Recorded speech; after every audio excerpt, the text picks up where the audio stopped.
What if the worst season of your life was not random? What if the suffering you are carrying right now, the loss that blindsided you, the silence from heaven that is stretching longer than you can explain, the collapse of things you built, the friends who disappeared when you needed them most, the physical deterioration, the mental assault, the theological crisis that is quietly dismantling everything you thought you knew about God? What if none of it was accidental? What if there was a conversation you were never shown, happening above your circumstances, behind your circumstances, before your circumstances, in which your name was specifically mentioned? Because that is exactly what happened to Job. Job chapter 1 verse 8, God says to Satan, "Hast thou considered my servant Job?" God brought Job up. God initiated the conversation.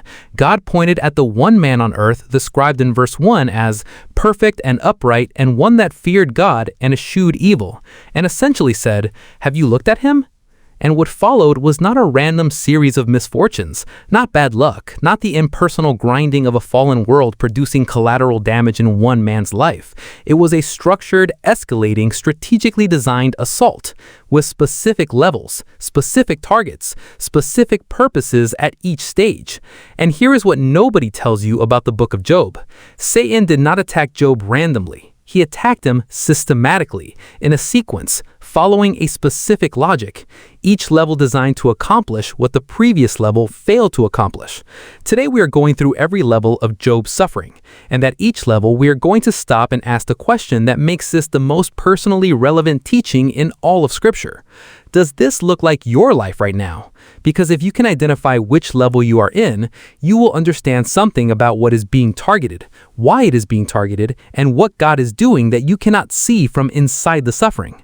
Stay with me, because the final level, the level most people never discuss, is the one that reveals what the entire trial was ultimately about. And it is not what you think. Before we enter the levels, we must stand in the courtroom. Job chapter 1 verse 6 through 7. Now there was a day when the sons of God came to present themselves before the Lord, and Satan came also among them. And the Lord said to Satan, "Whence comest thou?" And Satan answered the Lord and said, "From going to and fro in the earth, and from walking up and down in it." 1 Peter chapter 5 verse 8. Be sober, be vigilant, because your adversary the devil, as a roaring lion, walketh about, seeking whom he may devour. Walking about, seeking. The courtroom scene in Job 1 is not ancient mythology. It is the revealed reality of what is happening above every human life. An adversary who walks the earth, observes, accumulates intelligence, and then brings cases before God against the people of God. And then God says, "Hast thou considered my servant Job? Have you considered him? Have you observed him? Have you taken note of this one?" God initiates. This is the first thing we must establish, because it is the most disorienting thing in the entire book of Job. The suffering did not begin with Satan noticing Job. It began with God pointing at Job, which means before a single messenger arrived, before the first fire fell from heaven, before the wind came from the wilderness, God had already decided that Job was the man for this moment, that what was about to be tested in Job's life was worth testing, that what would be revealed through Job's suffering was worth the cost of the suffering. Job never knew this. He never saw the courtroom. He never heard the conversation. He only felt the levels, and the levels came fast. Level 1, the attack on your possessions. Job 1, 9 through 11. Satan responds to God's question about Job with a challenge. Doth Job fear God for naught? Hast not thou made a hedge about him, and about his house, and about all that he hath on every side? Thou hast blessed the work of his hands, and his substance is increased in the land. But put forth thine hand now, and touch all that he hath, and he will curse thee to thy face. The accusation is precise, and it is the accusation Satan brings against every believer whose faith has not yet been tested by loss. He only worships you because of what you give him. His faith is transactional. Remove the blessing and the worship collapses. He does not love you. He loves what you provide. And God grants the test. With one limitation, Job 1:12. Behold, all that he hath is in thy power. Only upon himself put not forth thine hand. The possessions, not the person, yet. And Job 1, 13 through 19, 4 consecutive messengers, one after another, with barely a breath between them. The oxen and donkeys stolen by the Sabians, the servants killed. Fire from heaven consuming the sheep and more servants. The Chaldeans stealing the camels and killing more servants. A great wind striking the house where Job's children were gathered, and all 10 of them dead. 4 strikes, simultaneous, coordinated, catastrophic. Everything Job had built, everything he had been given, gone in a single afternoon. Now here's what Satan's logic reveals about how he operates at level 1 in your life. He targets your possessions first because possessions are the most visible evidence of God's blessing.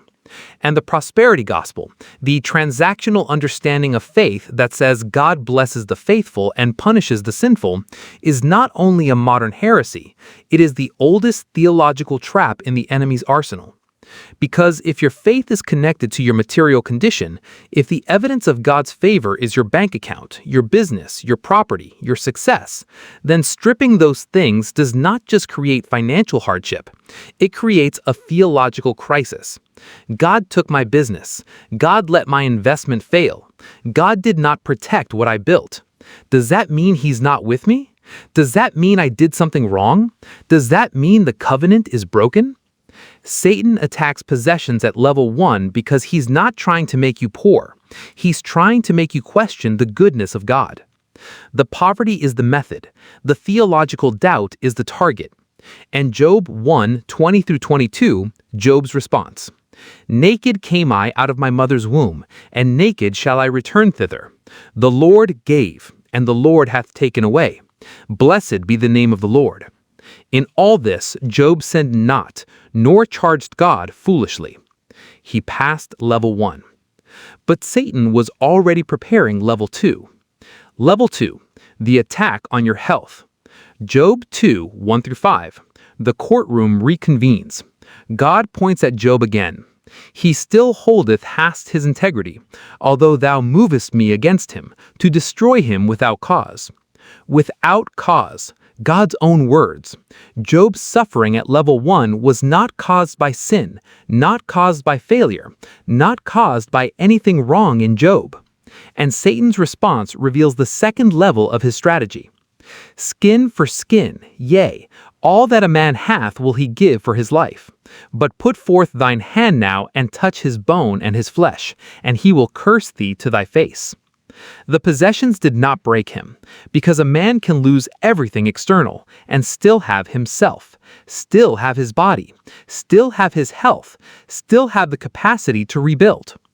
Touch the body, and you move the suffering from the external to the internal, from what he has to what he is. Job 2:7.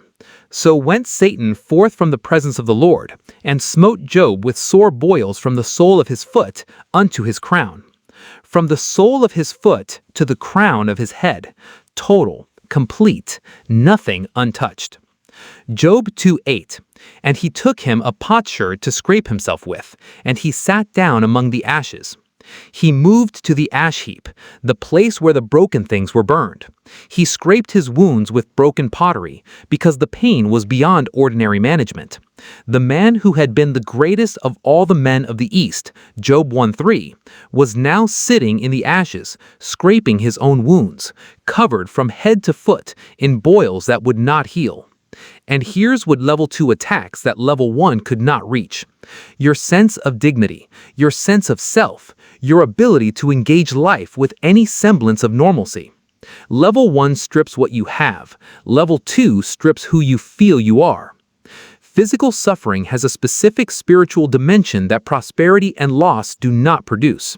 When the body breaks, when pain becomes the constant environment of your existence, it does something to prayer, something to worship, something to the ability to think clearly about God. The person in level 2 is not just suffering, they're suffering without relief, without the ability to escape into activity or productivity or the building of something new. They're pinned down by their own body. And here's what Satan is actually targeting at level 2, the same thing he targeted at level 1, but through a different door. The belief that God is good, that God is present, that God can be trusted. Because a God who allows total physical devastation on top of total financial devastation, who doesn't intervene when the body itself becomes the instrument of torment, begins to look from inside level 2 like a God who either can't help or won't help. And Job 2:9, his wife arrives at level 2 with a theological conclusion that many people reach in this season. Dost thou still retain thine integrity? Curse God and die. Give up. The experiment is over. The faith has cost too much. End it. Job 2:10. But he said unto her, Thou speakest as one of the foolish women speaketh. What? Shall we receive good at the hand of God, and shall we not receive evil? In all this did Job not sin with his lips. He passed level 2. With his lips. But Satan was not finished. Level 3. The attack on your relationships. Job 2:11. Now when Job's 3 friends heard of all this evil that was come upon him, they came every one from his own place, Eliphaz the Temanite, and Bildad the Shuhite, and Sophar the Naamathite, for they had made an appointment together to come to mourn with him and to comfort him. They came to comfort him. That was the intention. The motivation was genuine. These were not enemies. These were friends. People who had walked with Job. People who cared enough to travel to where he was and sit with him in his suffering. Job 2:12-13. They saw him from a distance. They wept. They tore their robes. They sat with him on the ground for 7 days and 7 nights without speaking. 7 days of silent solidarity. That was real compassion. That was genuine friendship showing up in the most faithful way it knew how. And then Job speaks. Job 3. The lamentation, the cursing of the day of his birth, the depth of his anguish pouring out in language that is raw and desperate and honest. And something shifts in his friends. Because Job's honesty, his refusal to perform acceptable spiritual behavior in the middle of catastrophic suffering, made them uncomfortable. It challenged their theology. It didn't fit the framework. And they began to speak. Eliphaz, Bildad, Sophar, taking turns across 30 chapters, constructing elaborate theological arguments for the same conclusion. You must have sinned. God punishes the wicked. You are suffering, therefore you are wicked. Repent of whatever you are hiding and this will end. Job 2:25. Eliphaz finally says it directly. Is not thy wickedness great and thine iniquities infinite? Your wickedness is great. Your iniquities are infinite. This is the man described by God himself as perfect and upright, and his closest friends have constructed an airtight theological case that he is secretly wicked. And here is what level 3 does to a suffering person that levels 1 and 2 cannot accomplish alone. It isolates them in their theology. Level 1 strips the external. Level 2 strips the physical. Level 3 strips the interpretive community, the people who are supposed to help you understand what God is doing, and replaces them with voices that are simultaneously present and damaging. They are there, they are speaking, they are engaged, and every word makes it worse, because there is a specific kind of suffering that only relationships can produce, and it is the suffering of being misunderstood by people who love you, of having your pain explained back to you incorrectly by people whose explanation has the weight of friendship and theological authority behind it. You cannot easily dismiss Eliphaz. He's your friend. He has walked with God. His theology is largely accurate, but he's applying accurate theology incorrectly to your specific situation, and the result is accusation dressed in pastoral robes. Have you been in a level 3 relationship? A counselor who made your suffering about your sin? A pastor whose response to your pain was a search for your fault? A friend whose presence in your darkest season made the darkness darker? That is level 3, and it is designed to accomplish what levels 1 and 2 could not. Make you feel that not only has God abandoned you, but the people of God have confirmed it. Level 4, the attack on your theology. This is the level that most people never identify as a separate assault, and it is the most sophisticated attack of the entire trial. Because levels 1, 2, and 3 are external, they attack what you have, what you feel, and what people say to you. Level 4 goes internal. It attacks what you believe. Across the dialogue sections of Job, chapters 3-37, something happens to Job that is deeply important and deeply human. He begins to argue with God. not in the way a rebellious person argues, not in the way a faithless person argues. Job never stops believing in God. He never stops addressing God. He never walks away from the relationship. But he begins to demand an explanation. Job 13:3. Surely I would speak to the Almighty, and I desire to reason with God. Not in the way a rebellious person argues, not in the way a faithless person argues. Job never stops believing in God. He never stops addressing God. He never walks away from the relationship. But he begins to demand an explanation. Job 23:3-5. Oh, that I knew where I might find him, that I might come even to his seat. I would order my calls before him and fill my mouth with arguments. I would know the words which he would answer me and understand what he would say to me. I want to find him. I want to present my case. I want an argument that he would respond to with reasons. And Job 23:8-9, the most devastating expression of theological crisis in the entire book. Behold, I go forward, but he is not there, and backward, but I cannot perceive him. On the left hand where he works, but I cannot behold him. He hideth himself on the right hand, that I cannot see him. Forward, not there, backward, cannot perceive, left, cannot behold, right, hidden. Every direction, complete absence. This is not atheism. This is something more painful than atheism. This is a man who knows God is real, who has walked with God, whose entire life has been built on the reality of God, and who cannot find him anywhere in the geography of his suffering. The silence of God at level 4 is not the silence of his absence. It is the silence of his hiddenness. He is there, Job will discover this, but he is not speaking. He is not explaining. He is not providing the theological framework that would make the suffering comprehensible. And here's what Satan is targeting at level 4. Your confidence in the character of God. Not his existence, his character. His goodness, his justice, his personal attention to your specific life. Because a God who is real but silent, who is present but hidden, who has the power to intervene and appears not to, that God becomes in the furnace of level 4 suffering philosophically indistinguishable from a God who does not care. And the theological crisis that produces, the wrestling, the demanding, the desperate search for God in every direction and finding nothing, is more destabilizing than the financial loss and the physical pain combined. Because you can endure external suffering if your internal framework is intact. But when the internal framework itself begins to crack, when the theology that sustained you through levels 1 and levels 2 begins to ask questions it cannot answer, that is the deepest point of vulnerability in the entire trial. Job 19:25-27. And yet, somehow, in the middle of level 4, Job says, For I know that my Redeemer liveth, and that he shall stand at the latter day upon the earth. And though after my skin worms destroy this body, yet in my flesh shall I see God, whom I shall see for myself, and mine eyes shall behold, and not another. I know that my Redeemer lives. From the deepest darkness of theological crisis, a declaration of faith that reaches past the silence, past the hiddenness, past the unanswered questions to an anchor that is beyond the reach of level 4 assault. He passed it. Barely, but he passed it. Level 5, the attack on your identity. Job 29 is one of the most heartbreaking chapters in all of Scripture because it is Job remembering who he used to be. Job 29 verses 2-4. Oh, that I were as in months past, as in the days when God preserved me, when his candle shined upon my head, and when by his light I walked through darkness, as I was in the days of my youth, when the secret of God was upon my tabernacle. The days when God preserved me, when his light was on my head, when the secret of God was upon my tabernacle. And then Job 29 verses 7-10.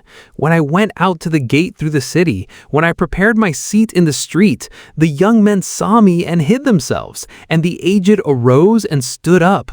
The princes refrained talking and laid their hand on their mouth. The nobles held their peace, and their tongue cleaved to the roof of their mouth. When he walked into a room, young men moved, old men stood, princes fell silent. His presence commanded respect that was not demanded but freely given because of who he was. In Job chapter 30 verse 1, But now they that are younger than I have me in derision, whose fathers I would have disdained to have set with the dogs of my flock. Now the young mock him. The people whose fathers he would not have trusted with his dogs now look down at him. Level 5 is the attack on your identity, on the accumulated sense of self that has been built through years of faithfulness, contribution, relationship, and reputation. And it attacks through comparison, the before and the after, the then and the now. Who you were and who you are. The person in level 5 is not just suffering loss of things, or loss of health, or loss of relationships, or loss of theological clarity. They are suffering loss of self, the self that was known and respected and valued, the self that had a place in the community, the self that walked in assignment with a sense of dignity and purpose. And they are being mocked by the version of life that replaced it. This is the level where discouragement becomes depression, where suffering becomes shame, where the trial stops being something you are going through and starts feeling like something you deserve. Job chapter 30 verses 26 through 27. When I looked for good, then evil came unto me. And when I waited for light, there came darkness. My bowels boiled and rested not. The days of affliction prevented me. I looked for good, evil came. I waited for light, darkness arrived. The expectation of God's goodness, unmet, repeatedly, until the expectation itself becomes too painful to maintain. This is where many people in long-term suffering arrive, not to unbelief, at the quiet, exhausted surrender of expectation. I have stopped looking for good because the looking hurts more than the absence. Level 6, the whirlwind, the attack that was actually an answer. And then Job 38 verse 1.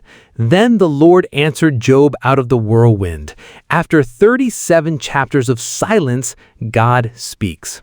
And here's the extraordinary thing about what God says when he finally speaks. He does not answer the questions. He does not explain the courtroom. He does not tell Job about the conversation with Satan. He does not justify the suffering. He does not validate Job's theology or correct his friends or resolve the mystery. He asks questions. Job 38 verse 4. Where wast thou when I laid the foundations of the earth?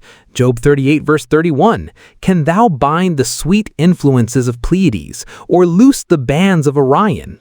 Question after question after question, from the whirlwind for 4 full chapters. And what is God doing? He's not humiliating Job, he is reorienting him. He is showing Job, not through explanation, but through confrontation with the scale of divine reality, that the framework within which Job has been processing his suffering is too small. Not wrong, too small. Job has been asking, why is this happening to me? What does this mean? What is God doing? And God's answer is essentially, you do not have the framework to understand the full answer to those questions. But let me show you enough of who I am that you can trust me with the parts you cannot understand. Job chapter 40 verse 4. After the first round of divine speeches, Job says, I have heard of thee by the hearing of the ear, but now mine eye seeth thee. I have heard of you, now I see you. Not the answers, God. And the encounter with God himself, not the resolution of the questions, but the presence of the one who holds the answers, is enough. This is what level 6 reveals about the entire architecture of Job's trial. The suffering was never designed to answer questions about Job's sin. It was designed to produce an encounter with God that the absence of suffering never could. The whirlwind that Job feared, the voice he demanded from the God who seemed hidden, arrived, and it was not judgment, it was revelation. Here is what every level of Job's suffering was ultimately doing, from the first fire from heaven to the voice from the whirlwind. It was stripping away every layer of substitution, every layer between Job and the raw, direct, unmediated reality of God. Level 1 stripped the possessions, so he could not trust in wealth. Level 2 stripped the health, so he could not trust in the body.